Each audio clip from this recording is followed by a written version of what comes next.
జరిగిందమ్మా?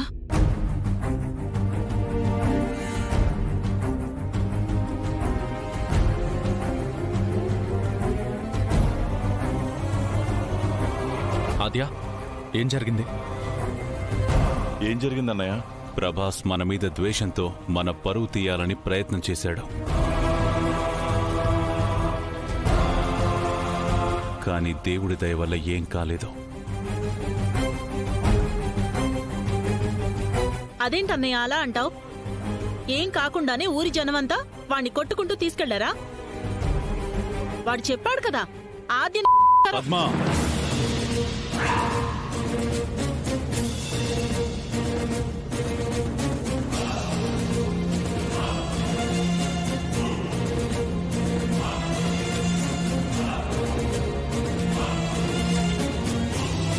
చెప్పని అన్నయ్య, దాస్తే దాగే నిజాలా ఇవి?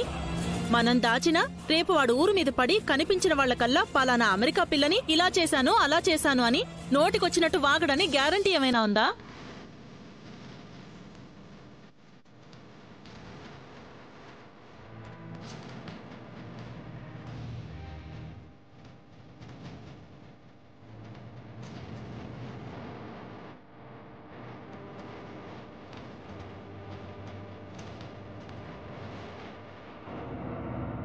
ఆద్య, అక్కడేం జరుగుంటదని నా మనస్సాక్షి చెప్తుంది.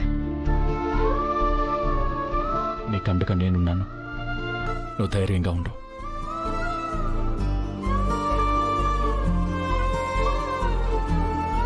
నిజంగానే అక్కడ నాకేమీ జరగలేదన్న నిజం చెప్తే నేను అక్కడికి ఎందుకు వెళ్ళాను అని వీళ్ళు ప్రశ్నిస్తారు. రామలక్ష్మి గురించే వెళ్ళాను అని వీళ్ళకి నిజం చెప్పాల్సి వస్తుంది. అందుకే నా ప్రాణం పోయినా వీళ్ళకి నిజం చెప్పకూడదు. నా రామ కోసం నేను సైలెంట్గానే ఉండాలి.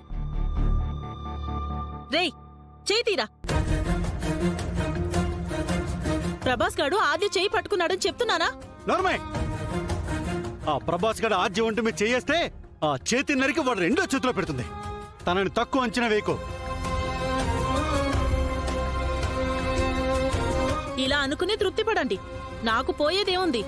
పోయింది ఇంటి పరువే కదా. ఆపుతావా పద్మా? మాట్లాడే ముందు కొంచెం వెనక ముందు ఆలోచించు. అరే, నచ్చని వాళ్ళ గురించి పిచ్చి పిచ్చిగా మాట్లాడటం పద్మకు ముందు నుంచి అలవాటే కదా చెల్లమ్మా.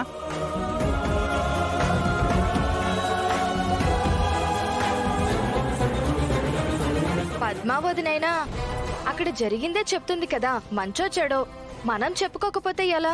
ఏంటి చెప్పుకునేది? నిజానిజాలు తెలుసుకోకుండా ఏది పడితే అది చెప్పుకోవడంలో నీకొచ్చే ఆనందం ఏంటి? అయినా అసలు నువ్వు అక్కడికి ఎందుకు వెళ్ళావు ఆద్య? నేను ఒక లొకేషన్ పంపిస్తాను, అక్కడికి రాగలవా? అయినా ఆడపిల్లలు ఒంటరిగా వెళ్లే అలవాటేంటో విడ్డూరం. నేను ముత్తుకునేది కూడా అదే కదా. మొన్నటికి మొన్న రామలక్ష్మి ఒంటరిగా వెళ్లి కాలు విరగొట్టుకుంది. ఇప్పుడు ఇది వెళ్లి ఏకంగా మచ్చపడేలా చేసుకొచ్చింది.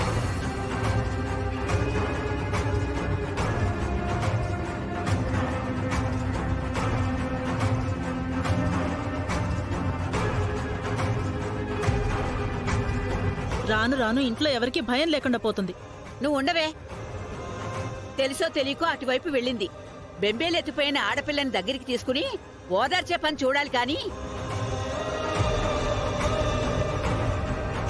మీరందరూ నమ్ముతున్నారే కానీ నాకు మాత్రం ఎందుకో తేడాగా అనిపిస్తుంది. అందరూ మాట్లాడుతున్నా ఆద్య మౌనంగా ఉందంటే అర్థం ఏమై ఉంటుంది?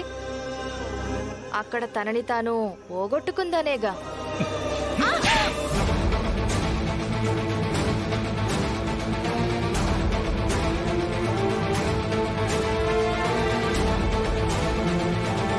శివ, ఏంటి నువ్వు చేసిన పని? నన్ను క్షమించకపోయినా పర్వాలేదన్నయ్య.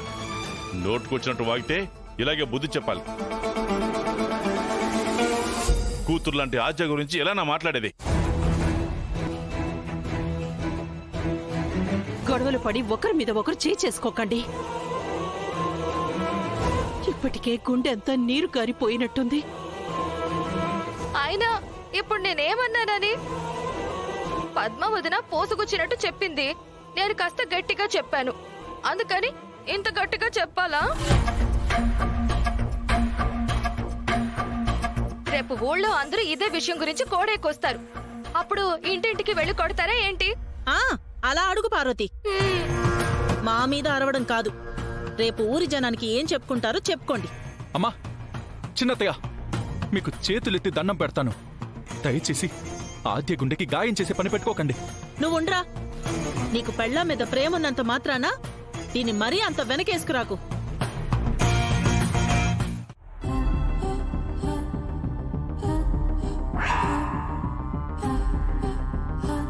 నిందలంటావేంటి? నిన్ను నేనే కదా. ఆద్య, ఏం చేస్తున్నావు?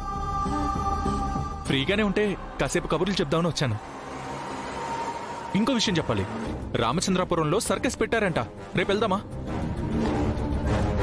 వచ్చేటప్పుడు ద్రాక్షారామానికి వెళ్ళి భీమలింగేశ్వర స్వామి దర్శనం చేసుకుందాం. చెప్పు, ఏమంటావు? ఏమంటాను శ్రీను? అరే, నేను నిన్ను అడిగితే నువ్వు నన్ను అడుగుతావేంటి? నేనైతే రెడీ అంటాను. మా ఆవిడ ఊ అనాలే కానీ టూగోజీ పాగోజీ రెండింటినీ కవర్ చేసేను. నేను అడుగుతోంది నువ్వేమంటావని.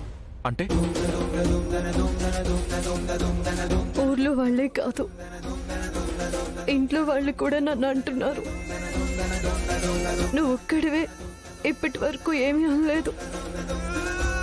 అందుకే ఏమంటావని అడుగుతున్నాను శ్రీను.